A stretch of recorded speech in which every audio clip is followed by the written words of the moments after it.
Hey guys, I'm DM Scotty. Good to have you with me. And welcome to Spellcraft. Yeah, I got a game coming up with a fire ogre, and he has a fun little spell that is an eruption, and the floor explodes underneath the character and throws him up into the air, and all kinds of fun chaos ensues. So I needed a template for that, and I wanted to come up with something really fun. And the battle I knew was going to take place inside this dwarven fortress that I've created for my group. So I wanted to tailor it around that theme. And so I imagined that the eruption, there were tiles on the floor, and the eruption would kind of break the tiles on the floor and then spew up. So I kept that in mind when I made the tile. And let's go to our crafting table, and I'll show you that now.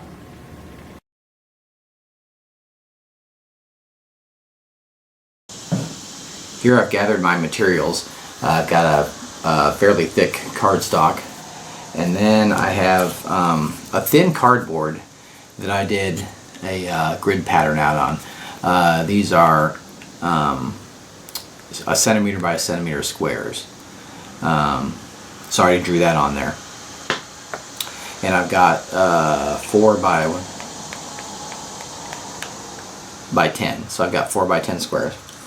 I think that'll be enough to do the project. So what I'm going to do is I'm going to get a rough circle. So I'm thinking it's going to be like 2 inches. So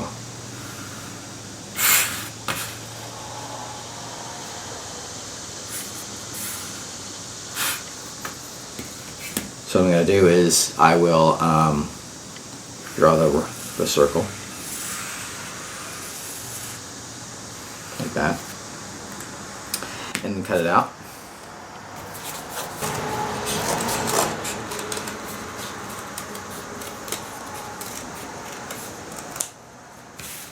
So that'll be my base for the eruption.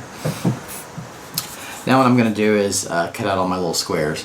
Now what I'm going to do for the edge is I'm going to, for some of them, I'm going to kind of make them look like they're broken.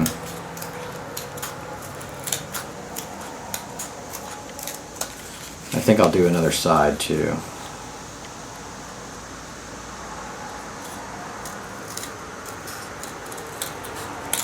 This is kind of like the floor stone or tiles kind of broke up when the eruption happened. So there we go. So now I'll just cut all these out.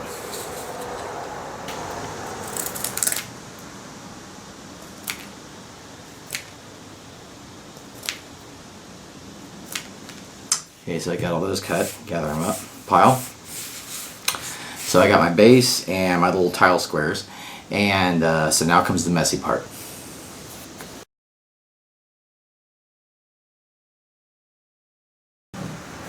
So I've gathered my materials that I need.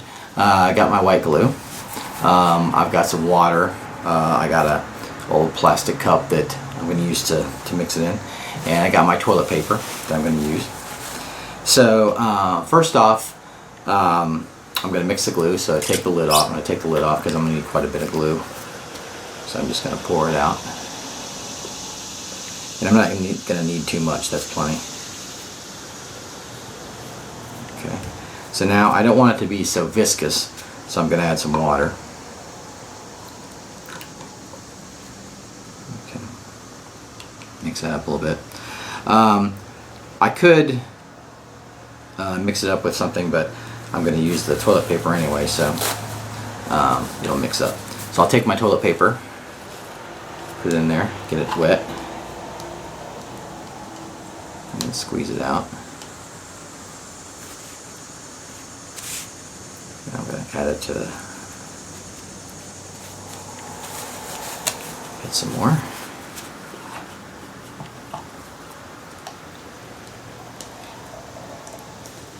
You don't want it to be too wet when you put it on.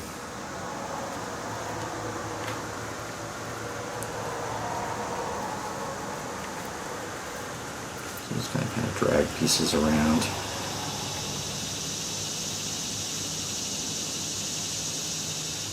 And I love this technique because this will be rock hard when this dries. Okay, so I'm happy with that kind of clump there. So now what I'm going to do is I'm going to put some glue on it. I'm just going to pour a little bit on here. And then just kind of spread it around the whole deal.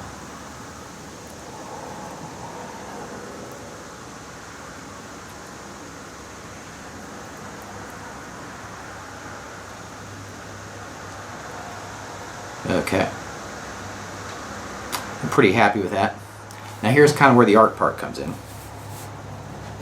I'm going to start applying the tiles to it. So I'll start.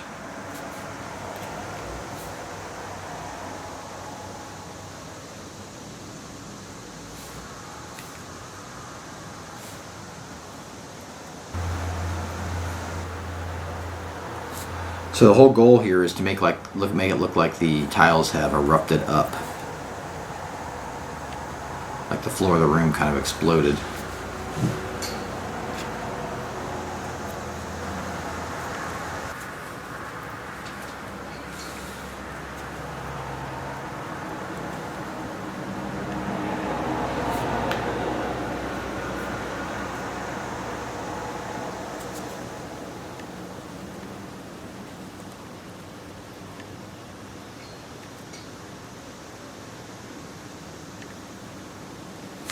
Alright, I think we've got a nice little kind of eruption going. Looks like the floor tiles have broken up and are pushed outward. So we'll let that dry.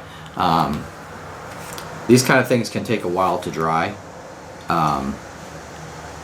because of the clump of wet white glue in the center, but it can vary to how long it takes to dry, but just make sure it's totally dry before you move on to the next step. So we'll let that dry, and then we'll come back to it and finish it up.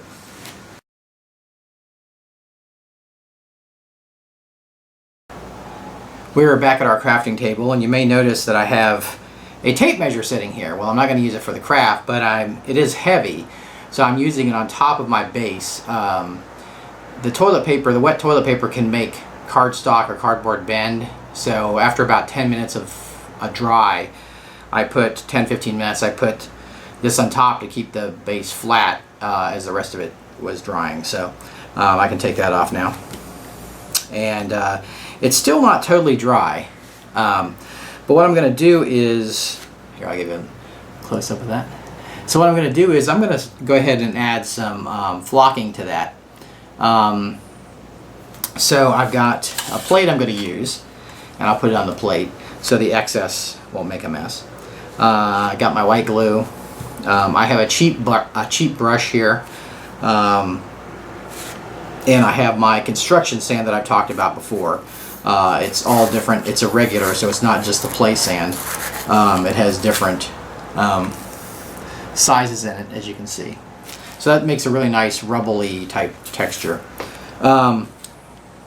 So what I'm going to start doing is I'm going to add some white glue, and there's some areas on the base where I think I might want to add some rubbliness to it.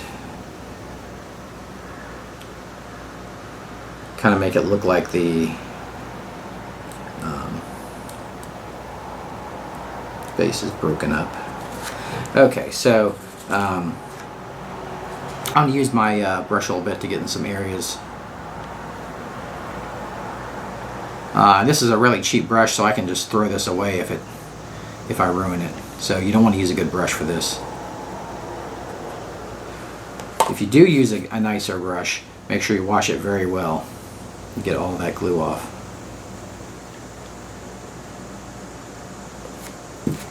Okay, so there we go. I got my glue on there. I have some water here. I'm just going to pop it in the water. Okay, so now I'll just start grabbing my construction sand and start pouring it on. And you don't have to be real careful with this. I mean, you can just cover the whole thing. Actually, in the areas you're glued, it'll stick to, in the areas you didn't, it won't. So I just generally cover it up.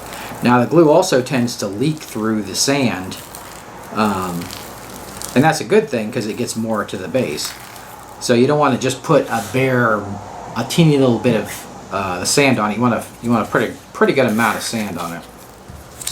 So when the glue does leak up through the sand, it'll grab a chunk of that.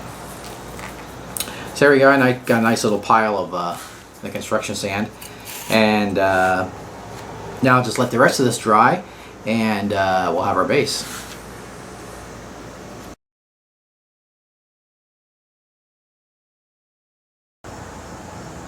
Okay guys, so here's the reveal. I let this sit overnight, and look at the sand off of it there. Not getting loose.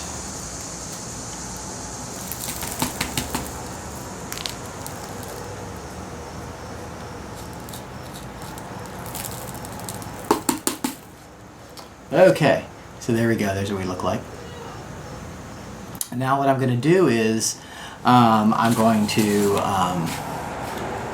paint it white, because remember that when you paint something that's glowing or light, it's generally better to paint it white and then paint on it than it is to paint it dark, because dark helps like cover up or fill in the cracks and everything and cover up areas that you may miss, and gives us some shading, almost instant shading when you put some paint over it.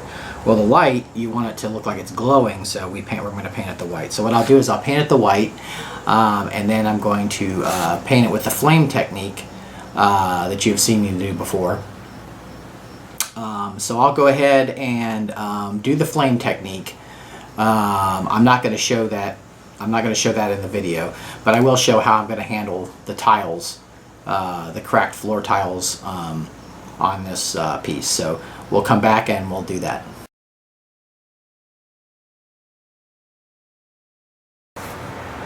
Okay guys, I've got my base here. I've done the orange and yellow on it. I'm not going to do red. I want to make it look really hot, so I'm not going to put the red on there. So I got my tile. So what I'm going to do is use pewter gray.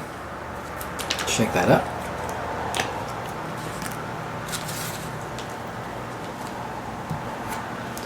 And I'll get I'm going to use a chisel brush here, fairly small chisel brush. Just get the paint straight. I'll just start.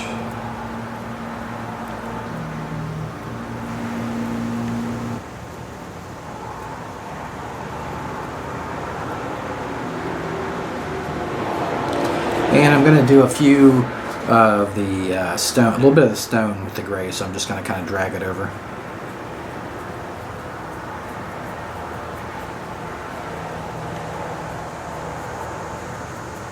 Don't want to cover too much of the yellow and orange up. Alright, so there we go. So we'll let that dry and move on to the next step.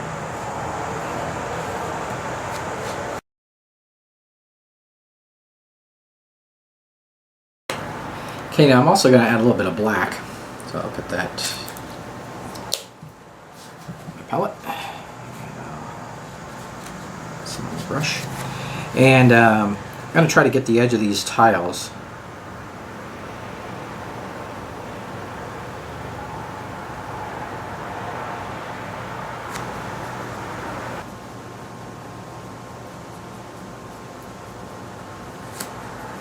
All right. So there we go, we have our lava erupted floor, and here I'll show you that. We can look at it. So there we go, and thanks for joining me, and I'll see you next time.